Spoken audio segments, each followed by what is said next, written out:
નમસ્કાર, જય હિન્દ, જય ભારત। 2 દિવસ પહેલા ભારે વરસાદના કારણે ઘણી બધી જગ્યાઓ પર પાણી ભરાણા હતા। એવી જ રીતે પર્વત પાટી એટલે પર્વત ગામની પાસે આવેલા ગોડાદરા વિસ્તારમાં એક કોમર્શિયલ બિલ્ડિંગ બની રહેલ છે, જે છેલ્લા 10 વર્ષથી બંધ હાલતમાં છે। આ બિલ્ડિંગના બેઝમેન્ટ ખુલ્લા હોવાના કારણે આખા રોડ પર પાણી અને બેઝમેન્ટમાં પણ ખૂબ પાણી ભરાયું હતું। ત્યાં ચાલીને જતા કોઈ વ્યક્તિને ખબર પણ ના પડે કે આ બેઝમેન્ટ ખુલ્લું છે અથવા તો પાણીનો પ્રવાહ જે બેઝમેન્ટ તરફ જઈ રહ્યો છે એ બેઝમેન્ટ ખૂબ ઊંડું છે। આવા સમયે એક 21 વર્ષનો યુવાન પાણીમાં તણાઈને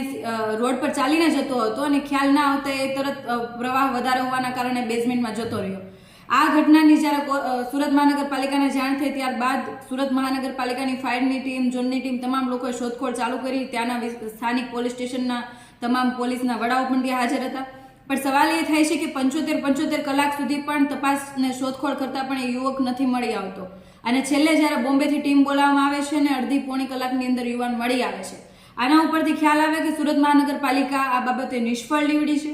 અને નિષ્ફળ એના માટે છે કે એની પાસે કોઈ સાધન સામગ્રી નથી, કોઈ પણ ચોક્કસ પ્રકારનું મેનેજમેન્ટ નથી અને આવા એમની સુરત મહાનગરપાલિકાની બેદરકારીની સાથે સાથે જે તે બિલ્ડરની પણ બેદરકારી કે એમની પાસે આવડું મોટું બેઝમેન્ટ હોવા છતાં એમને કેમ બેરિકેડ અથવા પતરા મારવામાં નહીં આવ્યા।